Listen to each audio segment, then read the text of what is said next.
there is an intelligence at work in that segmentation being driven by technology itself being increasingly informed by artificial intelligence, which is really what drives the decisions of social media.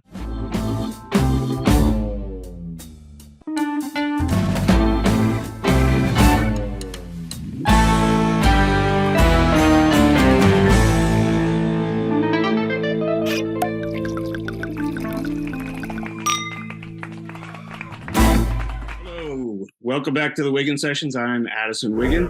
I have with me today a good friend of mine, Demetri Kofinas, who I've known for a number of years, since back when he was with Russia Today. And as he told me before we started recording, he had a program with them and before they went completely nuts. And I assume that means on the propaganda front, especially after the invasion of Ukraine. We can talk about that in a second. Demetri is the host and creator of Hidden Forces, an interesting podcast that looks at many of the themes and trends behind the scenes of politics and economics, and really tries to dig into the forces that are driving many of the decisions that get made that impact other people's lives. So it's kind of like if you go back to the Bastiat idea that there's the seen and the unseen.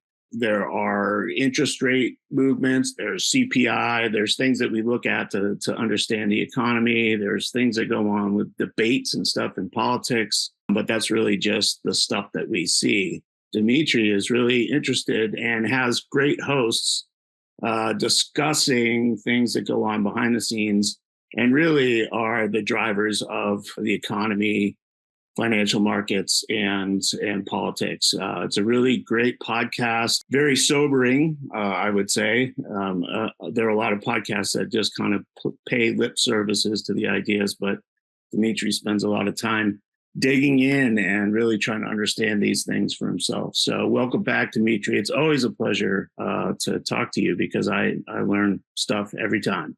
Thank you. Thank you so much. I actually bookmarked a show that you did back in the middle of October. I was working on forecast ideas for 2024. I since released a couple of reports on what I think is going to happen in the economy and the impact of the political divisiveness in the country right now. I think that's going to get worse during the election year next year. You did a show back in October on very similar themes. You were also looking at a geopolitical aspect. I wanted to just start off in general terms and let's just begin talking about what you think is going to happen in 2024 with the economy and with the election year. I'll just mention that the guest that you had on was Henry Olsen, who wrote a book about political divisiveness in the U.S. So let's just start in broad terms, and then we can get down. I have specific questions for you on what your thinking is right now. You know, I'm cautious to give a forecast on politics because I feel like every single time since I was politically conscious, everything I thought was going to happen didn't happen. There's something about politics that, I don't know, in the process of candidates emerging, races change late in the cycle. And I feel like that is more likely to happen this time around than in prior elections because the current president, Joe Biden, is very old, and not just in his age, he seems old. And his age is a real problem. It's becoming increasingly a problem politically for him. He has a vice president that isn't particularly well liked, so that's an additional problem, which kind of doesn't help to alleviate the initial first issue, which is that he's old and people are worried about what's going to happen to him.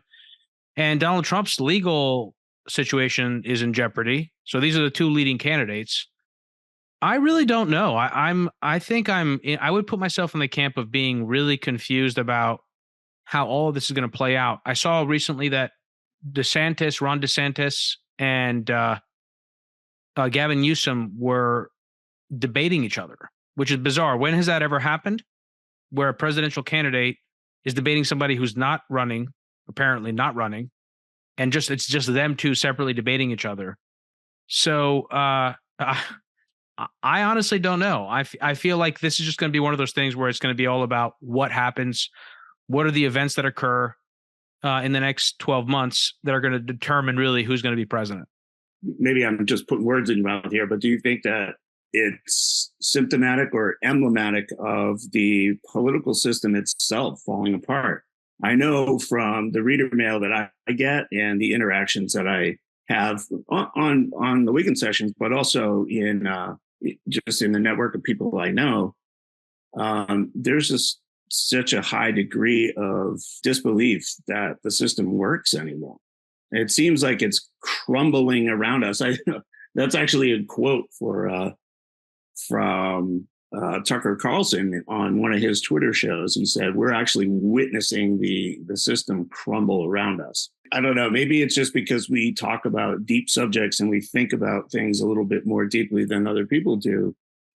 But it does feel like a number of people that I talk to anyway, that the system, there's such a huge disconnect between like a debate between DeSantis and Gavin Newsom and whatever they say when they're on stage and what people are actually feeling and thinking and what they're going to act on. Do you feel like there's a disconnect in? Well, I've always felt that there's been a disconnect between what politicians say and what the public wants ever since I started voting in the early 2000s.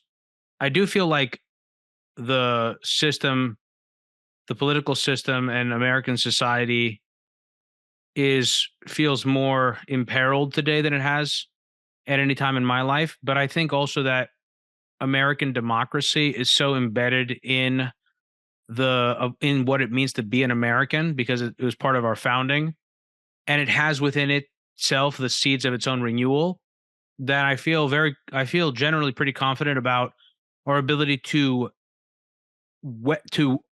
overcome. But that overcoming sometimes requires, and in this case I think requires going through some kind of rebirth and rejuvenation. And I just think that what we have been experiencing in America for years now has been that slow process of death and resurrection.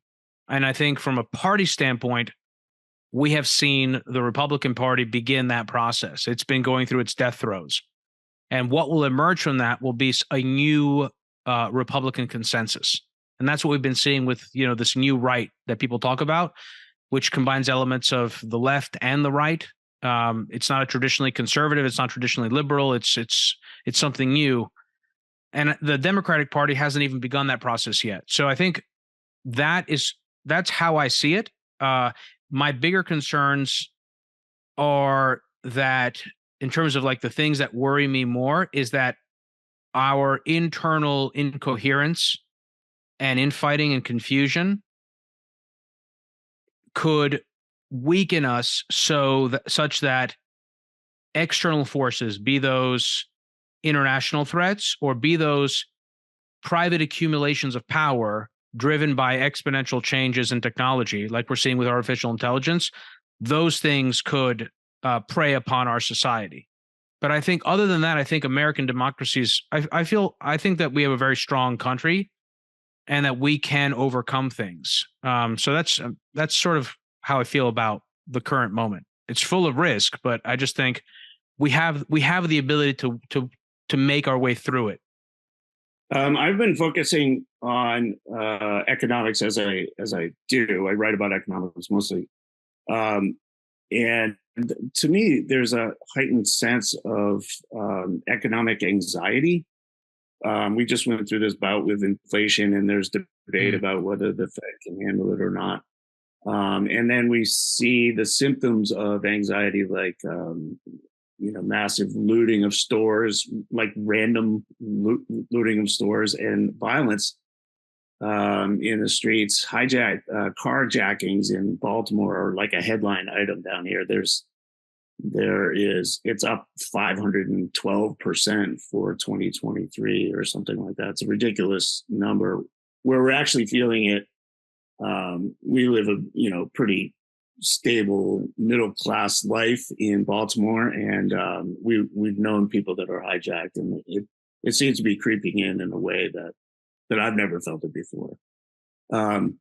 Which I think is worse than Baltimore in the 80s. Well, I didn't live here in the 80s, so I can't say from my personal experience, but I heard it was pretty bad. I didn't live there either, but I heard it was pretty bad in the 80s. Yeah, well, That was the result of sort of the decay of the industrial infrastructure that was in town. It just kind of fell apart. Everyone moved out into the suburbs, or they just left altogether. They went to other parts of the country. But the data is worse now than it was. So my experience is that now I'm like starting to wonder if, you know, well, luckily my kids are moving out and they're doing their own thing in other parts of the country. But I'm wondering if Baltimore is a long-term solution. That would be a shame for you guys to leave, because I had the privilege to actually be at your offices in Baltimore over, I think, over 10 years ago. And what a beautiful building that was. I was so sort of taken aback by it. And it's such a beautiful city with so much history. I mean, it still is, right? But it's just like our campus downtown in the Mount Vernon area where you visited, and then some of the other places that we use to host conferences and stuff. They're still beautiful. They still have the same history, but the security situation is way more suspect. And that, I think, that got kicked into overdrive during the pandemic, because we all worked from home and the center part of the city was just kind of hollowed out. Yeah. And not a lot of people returned. And then the people who do return are like, wait a minute, the vibe of the place is different than it used to be. It doesn't feel like that campus that we used to return to or used to work in. And there used to be a lot of nice restaurants and stuff to go to. Most of them shut down permanently. I don't know. It's just a very different thing. That's part of my forecast, is what has happened here in Baltimore, I think, is happening across the country. And I expect it to get worse until there's some kind of economic revival in the country. And I don't know where that's going to come from. That's part of why I wanted to talk to you about it, too, because you were talking about the agenda of the global elites, and that there's an idea among the media that most people consume, not media like this, but media that most people consume, the mainstream media, that we can go on business as usual. How does that jive with your idea that American democracy is dynamic and can weather storms when we have these global influences that you're talking about? There's geopolitics. That's one thing. Like, how do we align with the politics of different countries? But there's also other forces that are, like, we call it the Great Reset and the Davos crowd, people that are using technological advances and global crises like climate change, those types of ideas, to realign the global order outside of the political system, outside of the concern over nation states fighting each other, for example. Yeah. Well, I think that's interesting. I think that heightens the economic anxiety that people are already feeling. Yeah. Well, I don't think it's a coincidence that we've seen a rise in populism. So what is populism? It is populism is, I don't know what the actual definition is. It'd be actually useful to look at it. But my sense of populism, having studied the history of it, is that it is a mechanism through which individual leaders, politicians, are able to harness the power of the public to push forward reforms, legislative reforms, changes in the country that are otherwise not happening through the normal course of business. And so I don't think it's a coincidence that we've seen the rise of populism in Europe and that we've seen it in the United States, because I think populism occurs when the government is unresponsive. We're not sufficiently responsive to the will of the public. Specifically, I'm asking how a rise of populism or the influence of an elite class that has access to technology and is developing those technologies. How does that jive with Right. Sorry. Yeah. So I know. So my point is that I think that it's not a coincidence that we're seeing the rise of populism, because I think populism is the response to this. It's part of the immune response. So I don't think that.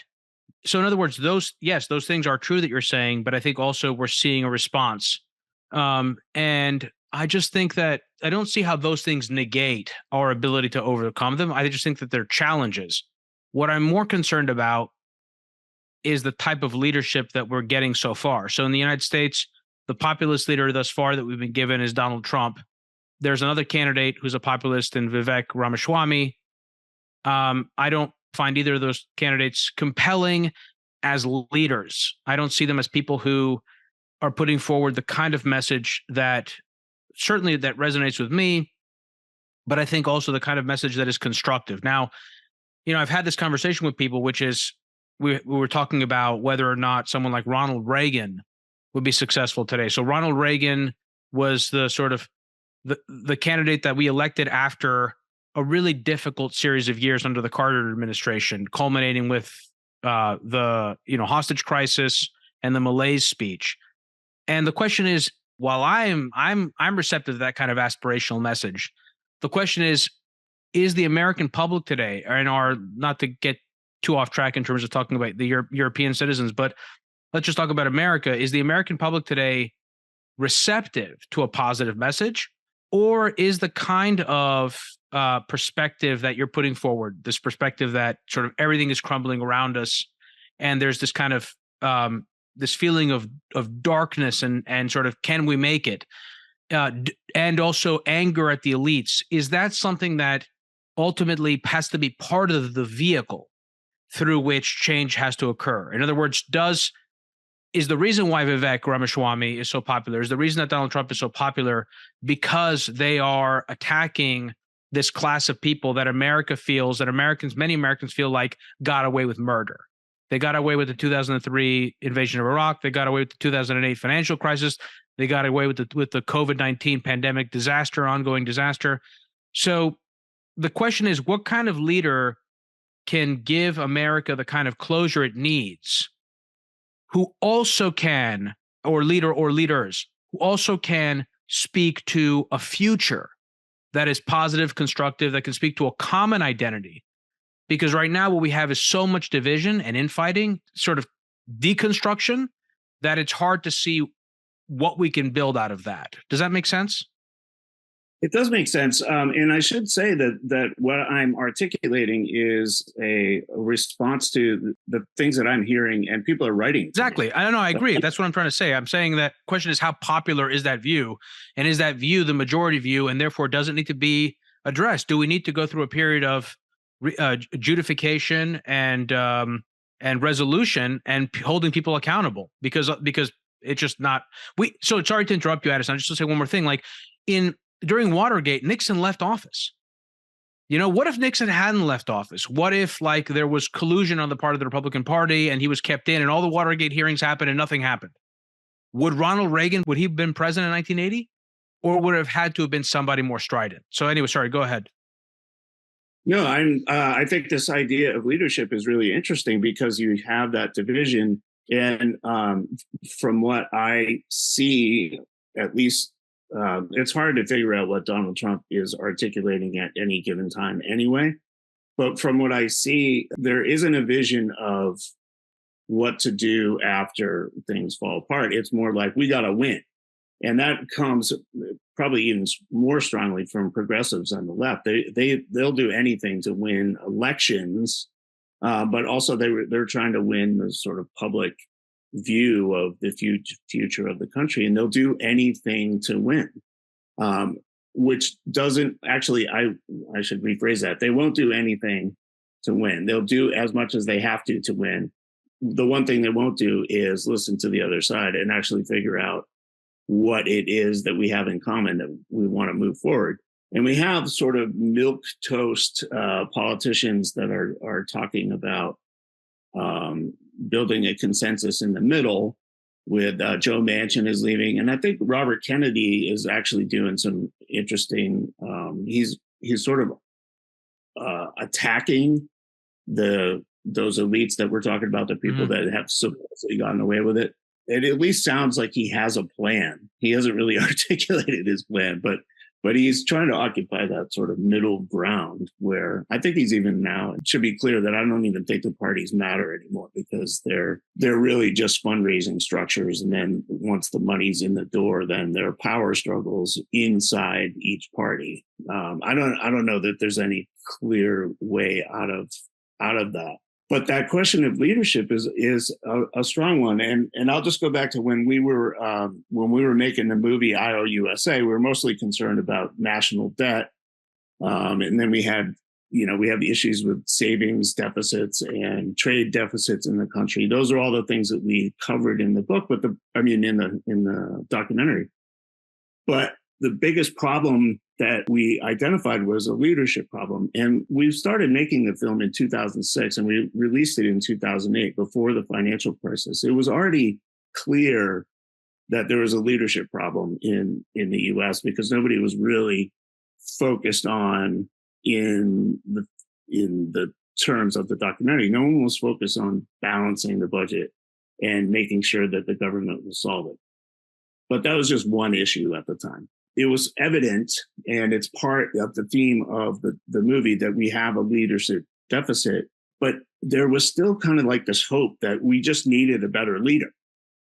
Like we just needed someone who understood the problem and could articulate it. Now, the tone feels like it doesn't really matter who leads it. The only person who's going to win is the one who tears down the other side. And there doesn't seem a lot of effort to I don't know. It feels very revolutionary to me. Like when revolutionaries take power, their whole motivating force is to tear down the other side. They don't necessarily have a plan for what comes after. And I do think that that's why people are articulating, look, we're just watching this system fall apart. Even in the goofy debate that led to Kevin McCarthy as a Speaker of the House getting or losing his job, whatever, getting voted out. He was like, they just want to burn the place down. And he's talking about the people that are most concerned about the national debt, the Freedom Caucus that was arguing we should be balancing the budget or at least cutting spending. The more insight from you on how to think about this, how to think about leadership. How do we find a leader in an environment that seem to be barreling in the other direction? I agree that it does feel there is revolution in the air. I think that there is another problem that we haven't really talked about. So we kind of touched on some of the economic stuff, some of the political stuff. There's an issue for me of, and that's what the culture war is really about. There's an issue of identity in America. We're going through an identity crisis. And I feel like we've lost the language to talk about the public interest in America because we don't seem to have a sense of a common identity anymore. And I think that there are many reasons for that. Two that spring immediately to mind are the economic divide in America between the haves and the have-nots. And not just the haves in terms of the people that have wealth, the people that have income, but also the people that have opportunity. And I think there's also a growing technological divide that is causing it is accelerating the cultural divides and the demographic divides in people. So you have a big chunk of America, and it's a growing chunk because it's younger people who not only live in a very different media ecosystem than their parents or grandparents, but who also within their own demographics experience American identity, their own identity, and the world very differently. And there is an intelligence at work in that segmentation being driven by technology itself, being increasingly informed by artificial intelligence, which is really what drives the decisions of social media. There's actually a recent book.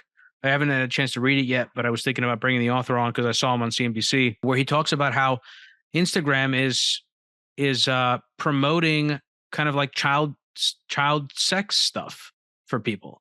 And I've noticed this too. Like there's a lot of sexual content that is promoted on Instagram or YouTube that isn't necessarily get labeled as sexual content. It might be a girl jumping in a sexual way on a horse, and that is, the more you watch stuff like that, the more it's learning about you, the more it's giving you other stuff. And all this stuff is happening not because Facebook or Instagram or YouTube wants to promote child pornography, but because the optimization of these algorithms leads inexorably towards these outcomes.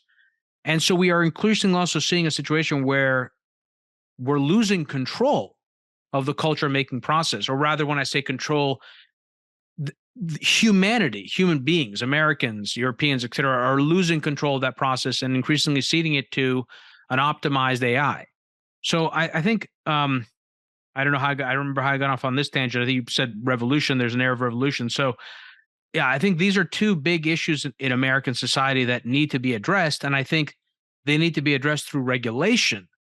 And the problem also is that the right, whenever they hear the left, let's leave the left aside a second. Many people on the American right, where I think the most thoughtful conversations are happening in this area, many people who maybe aren't having those conversations instinctively hear regulation and they think, like, for example, on social media, it's a great example. They think regulation, are you kidding? It's already so bad with government influencing, the intelligence community is influencing what gets published or suppressed on Twitter. If we give them regulation, they're going to censor American voices. But I think that that's category. I don't think that that's true. It's certainly not necessarily true. And I think it also shows that the way that people are thinking about the problems that we're facing, and now we're speaking just on the technology front, are really out of step with what the reality is and how these platforms work. And I actually did had recently had a conversation with the former chairman of the Federal Communications Commission, the FCC. That comes out next Monday. And this is one of the things we talked about, which is like what can be done from a regulatory front. For example, why do we not have transparency at these companies when in terms of now I get it. These, in some sense, these algorithms, the way they work, we don't even understand. Even if we have full transparency, we don't necessarily understand how they came to the outcomes they came to, but we do understand what goals they're optimized for. So we know that social media optimizes optimizes for a number of things, but one of the things that it really optimizes for is engagement and keeping people on the platform. And so why do we not have transparency? And then two, is there a role for government to play in setting boundaries around around those outcomes? So we had it in the conversation I had with my guest, we gave the example of locomotives passing through the Midwest, emitting sparks off the smokestacks that lit the fields of farmers afire. And that's the responsibility of the trains, or companies polluting the local estuaries. You see the fish popping up, that your kids are getting sick. That's very easy to draw that connection and say this company has a duty of care. These local chemical companies have a responsibility to protect the public interest. It isn't just about, so it's not priced in, blah, blah. No, those are economic externalities. They're affecting us. That's easy to recognize. What's not easy to recognize for people are all the externalities that are coming from social media, which we're experiencing, whether it is some amount of it having to do with gender dysphoria, depression, anxiety among kids, the cacophony in our politics. So again, I don't know how I got on this, Addison, but I think it's an important part of explaining the challenges. Yeah, I'd like to. We started with the identity of like how people identify with America, and that's like confusing to a lot of people right now, which is part of our education system, by the way. That's a whole other subject that we don't really need to take up right now. But when for a number of years, we published a book called The Idea of America, and we published like the founding documents and then essays that try to articulate on the freedoms of the Bill of Rights and important movements in the civil rights movement, things that we kind of think as quintessentially part of our history. Like that collection of essays, when I look at it now, and it's only, we published it for 15 years or something, but when I look at it now, it just feels so antiquated. It feels like it's not addressing a lot of the challenges that you're bringing up now, because technology has kind of like run ramp shot over it.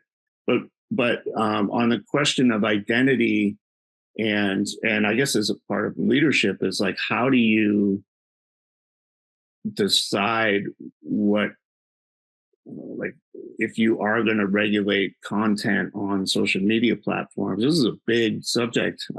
I've been following Michael Schellenberger's effort to rein in what he calls the censorship industrial complex. and he's been testifying before Congress and getting in arguments with different would-be lawmakers on this subject.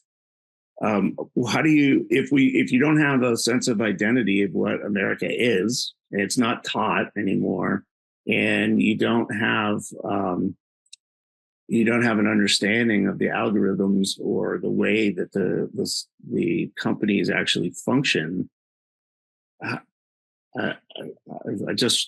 feel like the wave of populism that you're describing is really a rejection of any kind of forward movement in that space. Is like, I don't understand it. A confused mind says no, and then people get angry. And I feel like that is what's happening. Is people are technology is moving the way it is, the economy is moving the way it is. There are people that benefit directly from the economy, but then there's a lot of people who are like, that's not the America that I believe in. Kind of a nationalist component to the populism. And the net emotional result is anger, and actually pointing to other people and saying, you're the reason I'm angry, like actually demonizing other people. So Michael Schellenberger is a good example of the sort of perspective on the right that I'm trying to address, which is that we don't trust the government to regulate because they're just going to censor conservative voices. First of all, I think that there are things in his analysis that are confused and not accurate. First of all, a weird thing that is in the center of his analysis is Renee DiResta, and I don't really understand that. I know Renee personally. She was actually a guest at at our DC dinner recently, at Blue Duck Tavern, and I've studied her work. I've had her on the show. We can talk about. I mean, she comes from a certain world. She's more of a progressive leftist. She was part of the Stanford Internet Observatory, but that's a whole weird thing. That sort of conspiratorial story that he has there. I think that also it's also weird because it doesn't. There's no theory really. I haven't heard Michael put forward a theory for how this really works. For example, how Renee DiResta is at the center of this conspiracy. It's very weird. So that's just something on one note that I just wanted to say. I think that this idea of censorship is so limiting and confusing with the way that it's talked about among certain folks like Michael, because it makes it sound as if speech on the internet is analogous to speech offline, and that if were it not for this censoring, the truth would emerge. It's nothing like that at all. Not only is there censorship and amplification, but all of the information that exists on these platforms is reconfigured. It is data. Everything has to be, the entire process by which you experience information online on these social media platforms is intermediated, and decisions are made all the way through to decide how many likes you get, who sees it, all that stuff. So the reality is that for these systems to work, there needs to be moderation. They are moderated. That's just how it is. So the question is, what can be done to make the end product more consistent with our values? So what are the values? I think that most people would say, if they could agree on it, that they want truth. Yeah, there are people, of course, that want to manipulate the truth. There have always been propagandists, people that work in public relations, etc. But like, if we went behind the veil of ignorance and we made a decision about what would be in society's best interest, we would say we want to have truth. So the question is, what can be done on an epistemic level on these platforms to select for more truthful content, right? First, you'd have to have way beyond the scope of this conversation, but I certainly believe that you can approximate truth, right? That's what the scientific method is all about. It's empirical. The empirical method is about getting us closer to what is true based on certain parameters and certain assumptions. Facebook tried doing something like this, but regardless of how it's done, the point is it can be done. There are things that you can do, and maybe it doesn't have to be truth. Maybe it's as simple as this. And this is a good example for your audience to really appreciate what I'm saying. So let's say Twitter mandated that no tweet could be published right away. Every tweet was on a 20-second delay. I guarantee you that would increase the quality of information online, because you have 20 seconds to decide how stupid or not stupid that idea was, and you're going to take it off. That's a great example of epistemic design, right? You're designing something so that you create better quality information from it. Things like that can be done, and the question is, how do regulations help that at a very high level, right? Like, we're not talking about calling, balls and strikes, to quote Obama. I think Obama was the guy that loved using that phrase. We're talking about very high level regulations that set the objectives. And again, I don't know that that's the right methodology. Like I said, at the very least, we can all agree transparency is an important thing. But what are the other things that we want? Because we're moving into a world, Addison, where, you used to be, I was born in 1981. We got internet in my house, I think, in 1993 or 1992. I remember the experience of like having to go online. I had to go online really up until, I guess up until my mid to late 20s, right? Like, with the smartphone came out, I don't even count. I had a BlackBerry. That doesn't even count. It was really the iPhone that I began to have online with me wherever I went, So like, we're in a world now where like increasingly the online world is the real world.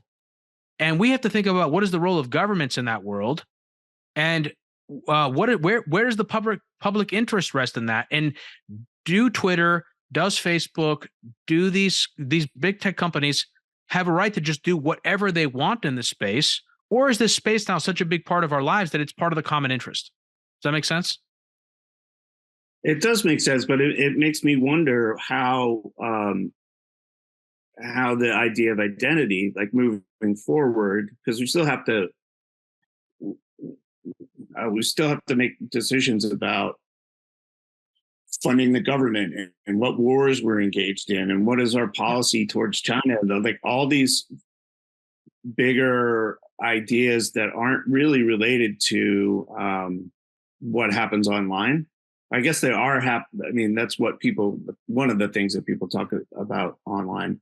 It seems like we're impeded of conveying what kind of identity. I'm trying to get back to your concept of the culture wars, because I do think that will play a role next year in the elections. People are going to be voting on their cultural preferences, whether they support progressive ideas on the left or libertarian ideas on the right. Those seem to be the two that are sparring off against each other.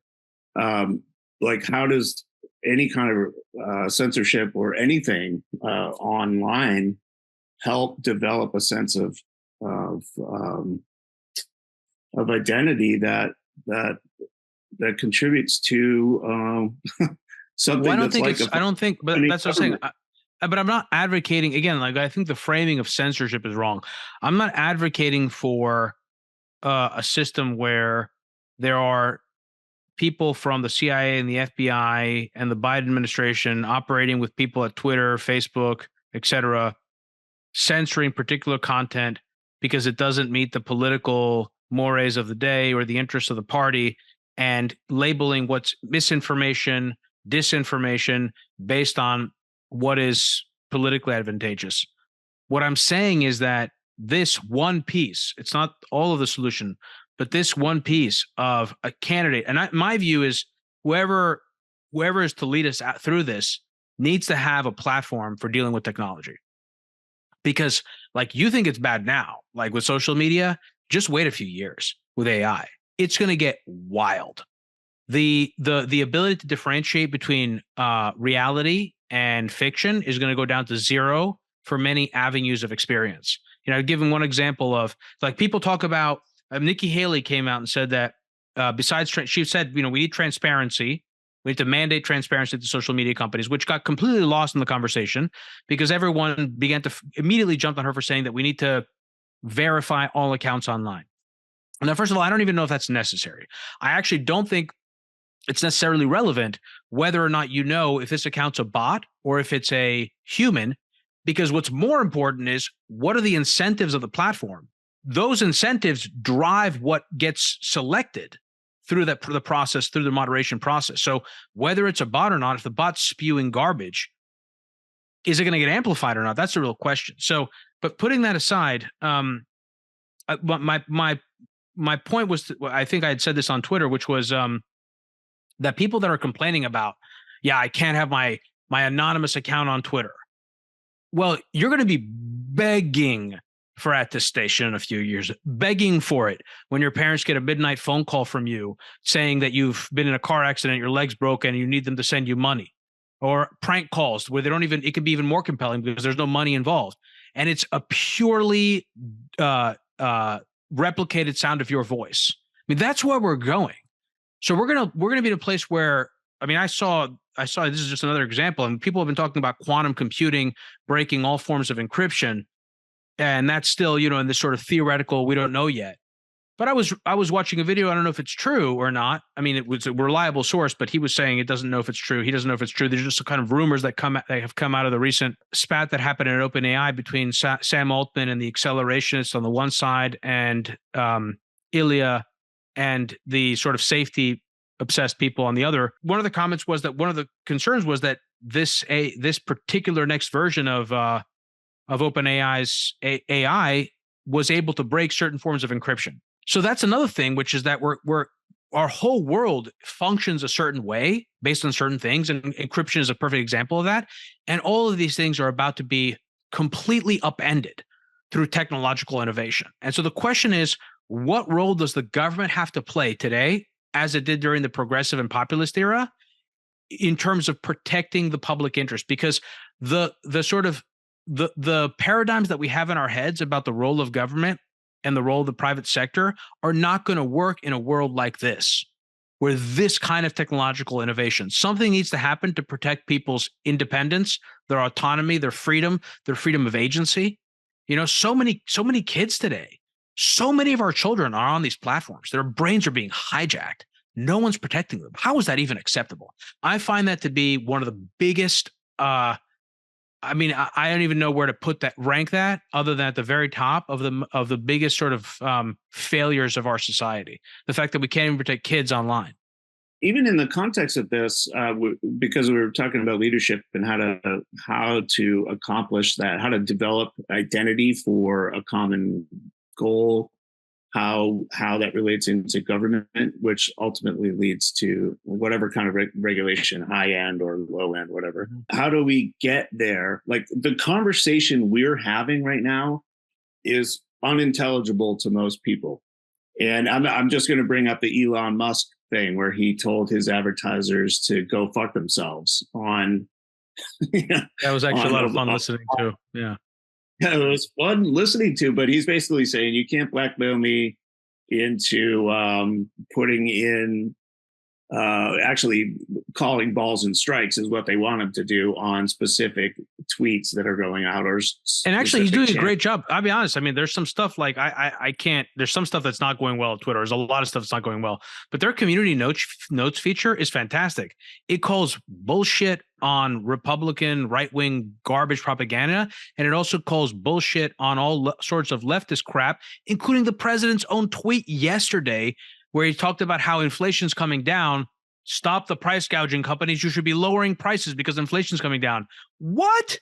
And they literally called that. They called that with the community notes feature. So he's actually been doing some good stuff too. Let me just get that question there, though, is that's not what people talk about outside of Twitter. Like, Twitter is a platform that people use, and you can have more intelligent conversations when you're writing back and forth with intelligent people. But in terms of like determining leadership, or even you had suggested that somebody needs to have a platform that addresses technology, specifically AI, moving forward.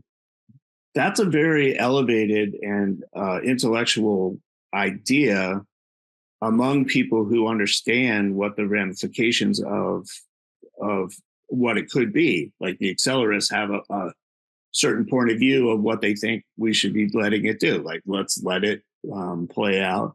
And the people that are more conservative on that front are saying, well, we got to slow down because we don't know what the impact is going to be.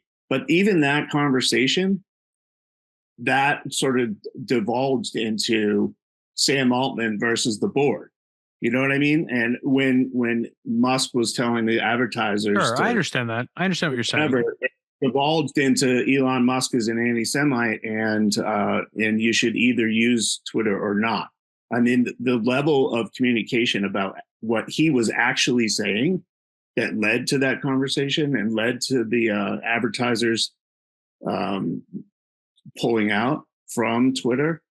Um, it didn't even address any of the things that Elon Musk was actually saying. And then people are just forming opinions, and then they're going to go to the polls, and then they're going to do whatever they end up doing.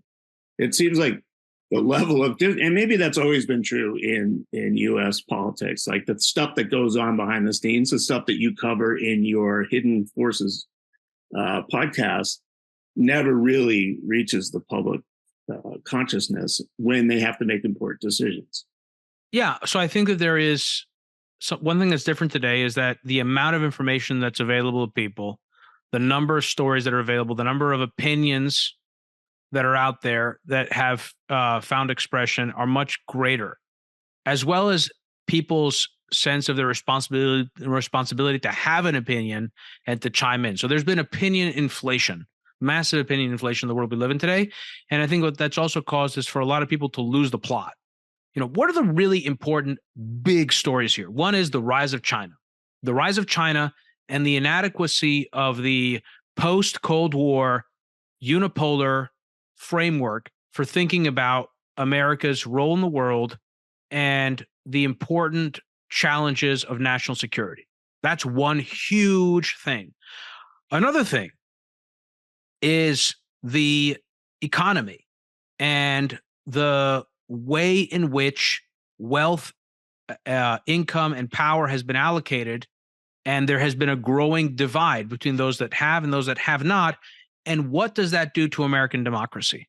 It's not even a question of fairness. It's not even a question. I mean, of course it is, but that's not even something that we all necessarily have to agree on. What we all have to agree on is that a democratic republic cannot work in a situation where there's a tipping point of power that accrues to a small number of people. That becomes a feudalistic system. And that's the danger with technology and AI, right? And that's why this power game between, so it's a great point. I mean, it's a great story you brought up because it became all about the board, infighting, personality bullshit. It really should have been about what are the core questions here that cause this massive divide? And one of the things to really understand is that what's happening in OpenAI, the reason that the stakes are so big is that those stakes could potentially decide who are the people that rule the world. You know, you're talking about a wealth creating technology unlike anything that we've ever seen, you know, and the amount of power that accrues to the people that win that game is enormous. So I do agree with you that there's a failure in the media to grapple with this. I don't know if that's because they're uniquely bad today, but this only further emphasizes my point that the right leader, the right populist leader, because I think populism is what we need in the sense that populism allows us to overcome the sclerosis in our politics. The right leader has to have a platform, a technological platform that addresses these issues as well as the social media issue, because everything is downstream from social media. All of these guys, Joe Scarborough, I keep blanking on these people's names because I don't watch them. Rachel Maddow, Tucker Carlson, all these different people, they all have social media accounts. They're all catering to social media. They're spending an enormous amount of time on social media and they're publishing for social media. It doesn't matter whether they're on cable or broadcast or on the internet. And so we need to really take this public square seriously and understand that this is the public brain. This is a big part of the public mental infrastructure. And how do we understand where we are today and not apply 19th century templates or industrial templates even to 21st century digital technologies, a digital economy?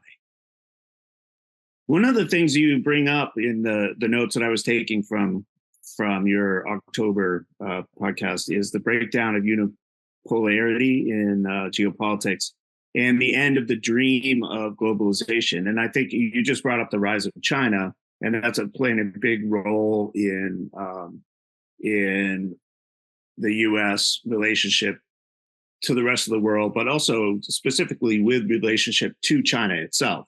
China has grown. Now they're a competitor, even in the AI space, and the stuff that gets built to facilitate AI. And it has unleashed sort of a 1930s style trade war where we're putting tariffs in place and we're preventing like certain types of chips being sent there, and we're trying to prevent um, mainland China's influence in Taiwan and or some kind of global or military conflict that would happen there. But that's an example. That's just one example of sort of a consensus thing um, that people have to understand. There's going to be if there's going to be a relationship between the U.S. government and the Chinese government, that requires a consensus and a movement forward on like a centralized and sort of. You're talking about a consensus for AI regulation? No, I'm talking about consensus for things that would be impacted by AI, but like it used to be like Henry Kissinger just died, and it was a big deal that he orchestrated the trip for Nixon to go over and open relations between the U.S. and China back in whatever it was, the early 70s.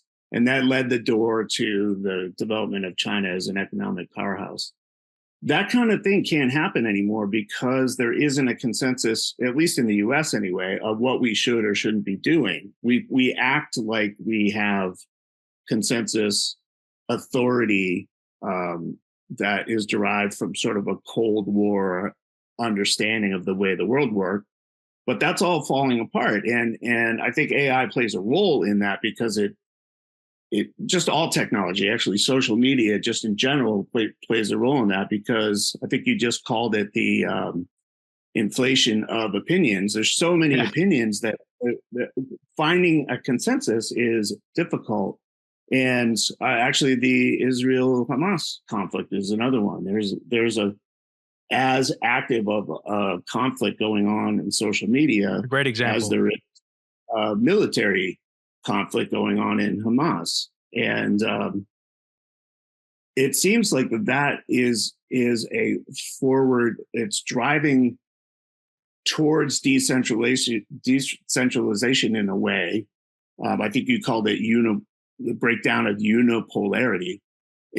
It's moving away from that at such a rate that the way that we even think about politics anymore is we need to rethink how we even think about politics at all. And nobody talks about that. If we're talking about leadership and moving into a new direction, no one's talking about the fact that the power structure that's been in place since the end of World War II doesn't really exist already, but no one's even talking about the fact that it doesn't exist anymore. And can you clarify what you mean though exactly? So when you say the power structure doesn't exist as it is anymore, what do you mean? Well, I just mean that like for the U.S. to have a foreign policy strategy for dealing with China, that there isn't the consensus that has existed in the past, where the government sort of works on the behalf of the U.S.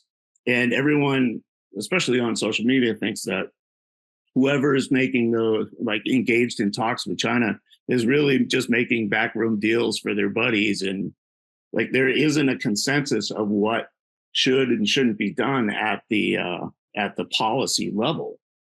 And that's what I'm trying to get to is that's a movement away from a centralized idea of what the United States role in the world is. And that has already happened, but nobody on the political front has acknowledged it or even have built platforms around it. It's really about tearing down the other guy. It's not about here's the way the world actually works now, and here's what we need to do in order to govern ourselves. I think we are seeing. So first of all, I think the Trump administration was the first one. Well, Obama did this a little bit when he talked about the pivot to Asia, and that was part of his effort to build the transatlantic partnership. The Trump administration really spearheaded that effort, and I think the last really important document was the speech that Mike Pompeo gave, where he I don't know if he actually used the words "the sources of Chinese communist conduct," but that was basically the tone of the speech. It was sort of it was a kind of a reference to George Kennan and his sources of Soviet conduct telegram that was sent back to Washington from Moscow. I think the Biden administration has picked up the football and taken it even further. Whether it's the Chips Act and the export controls, whether it is the speech that he gave after Putin invaded Ukraine, when he talked about the role that America has to play in this new world. He talked about how there's a new world order emerging and America needs to lead it.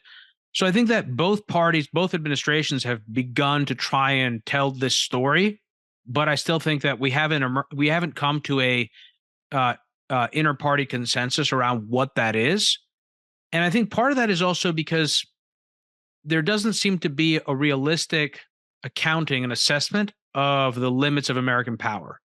And that worries me, because the danger is that we act as though this is 1999 when it's not, and we find ourselves in a catastrophic war or in a catastrophic battle that we lose, which has dramatic repercussions. So a very easy example, doesn't have to be the one, but it's one that resonates with people because it's often talked about, is a Chinese invasion or blockade of Taiwan that leads to an escalation with the United States, that leads to the United States losing a battle in the Pacific.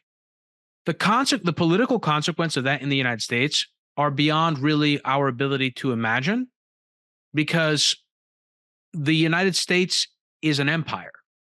It never was an empire before. So losing in the Pacific, especially today, can you imagine like what that would do to the American psyche? What would that do to our sense of who we are, to American identity, to American supremacy? Who would we look to hold accountable? I mean, so I worry that we are in a very dangerous time. We're seeing, again, artificial intelligence is an example of this. There's a massive war going on. We're trying to prevent the Chinese from getting the hardware they need to run the operations they need to run in order to make advancements in this area. The Chinese also have access to much more data than we do. And the question is, how important is that? So that's one parallel thing that's going on. The United States itself has built a military since the end of the Cold War that has depended more on outsourcing and integrated supply chains.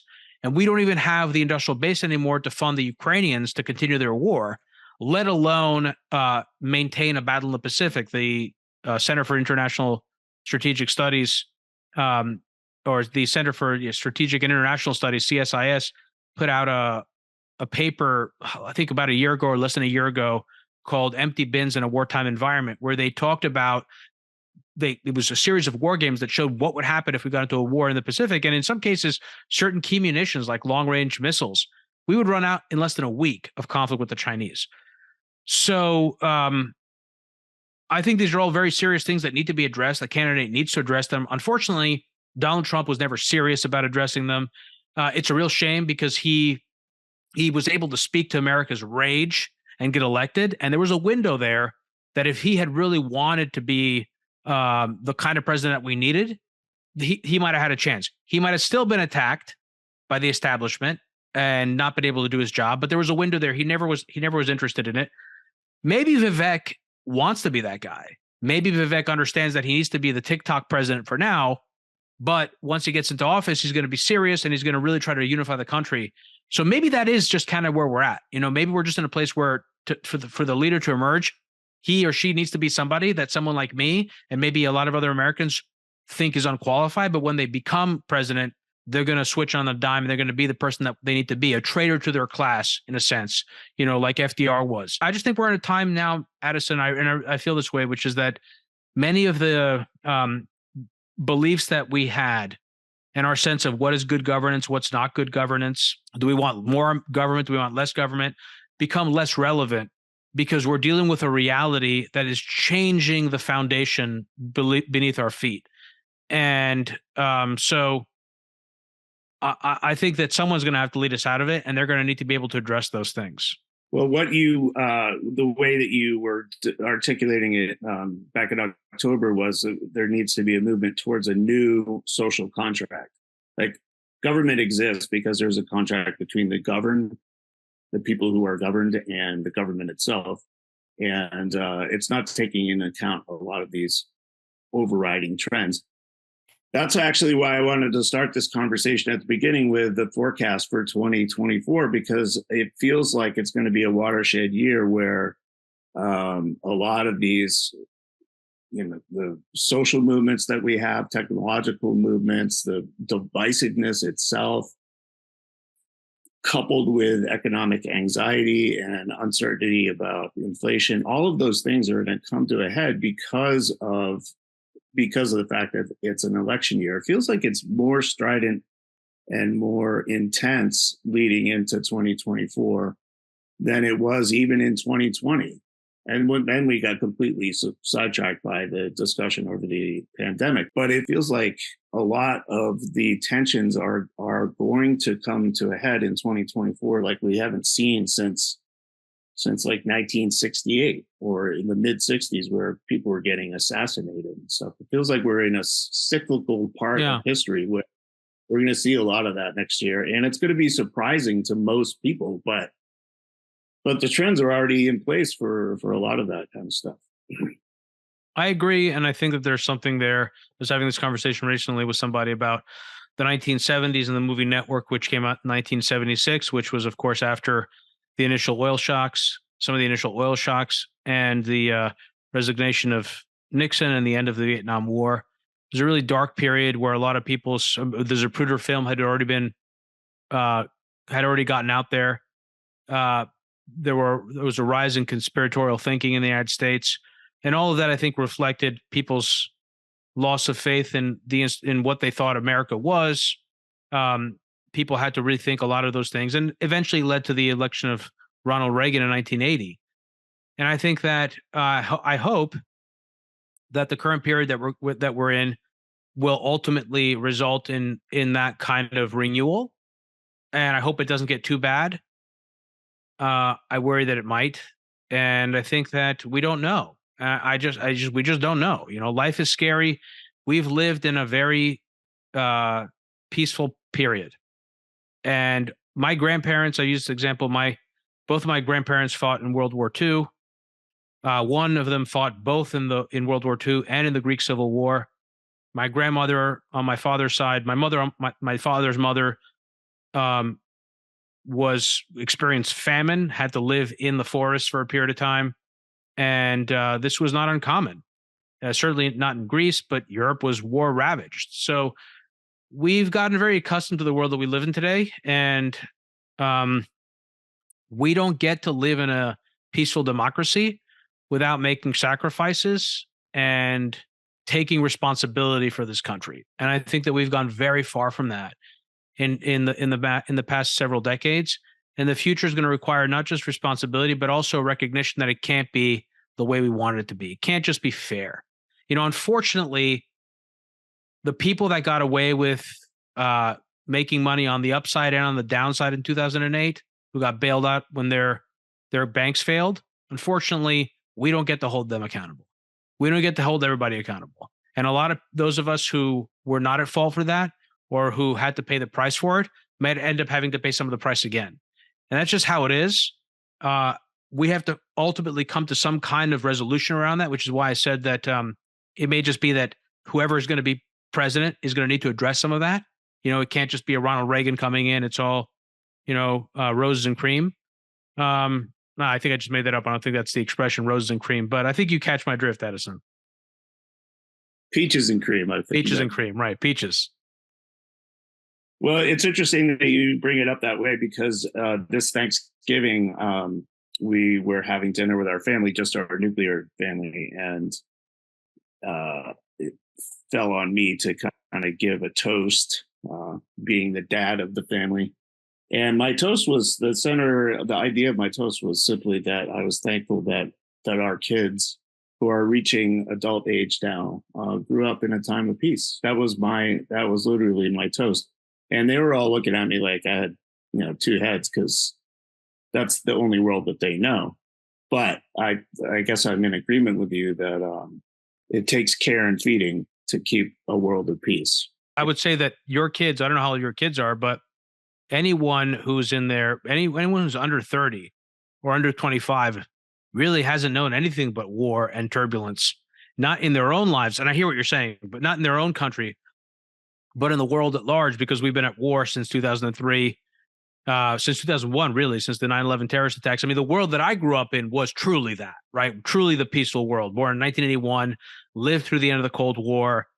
It was all free markets, unipolarity, full safety, the internet revolution, decentralization, and that all came crashing down beginning in 2001. But I mean, I otherwise, I agree with what you're saying. Yeah, I think I was the line of thinking before even making the speech was that for them, they've lived in relative peace. They haven't had to go to war. They haven't been conscripted, and nobody has invaded our part of the world. We do have violence on the streets, but they haven't had to deal with a lot of the things that I guess I foresee coming. And so I was acknowledging the fact that, I'm thankful that they got this period of time where they didn't have to deal with it. And I expect that they're going to have to deal with it in a way that we don't, like the trends that we're talking about today. They're going to produce results that we don't even understand or comprehend at the moment. You did say before we started recording today, you said that you were doing a podcast coming up specifically on AI, and I think you're hosting a dinner on it. You could talk a little bit about that, but I wanted to encourage people to go to Hidden Forces and sign up, because if you're interested in the things that we talked about today, Demetri follows these ideas through with the guests that he brings on his show, and then the network of people that he's built by asking deeper questions about where we're headed and what the meaning of technology is in the development of the institutions that we rely on to have a peaceful society. So you mentioned that you have one upcoming. I have a episode that I'm releasing with the former chairman of the FCC. I did an episode recently with Mustafa Suleyman, the co-founder of DeepMind. I was telling you that I was looking to do an event in New York in the early winter, January or February, just a single Friday event, with a panel, and we haven't finalized who's going to be on that list. But the idea was to do it on artificial intelligence. Yes, if people are interested, Hidden Forces is a listener-supported podcast. We don't accept advertisers or commercial sponsors, so it's entirely a subscription model. We have 3 different subscriptions. 2 are to the premium feed, along with access to special research and analysis, and then we have a special community called the Genius Community, which is invite only, and you can inquire about that at hiddenforces.io/subscribe, where you can set up a call to learn more about it. All right, great. Demetri, as always, good to talk to you. Great to talk to you, Addison. Thank you for having me on. Yeah, we'll see how things turn out next year in the election year. We will indeed. All right, have a good one.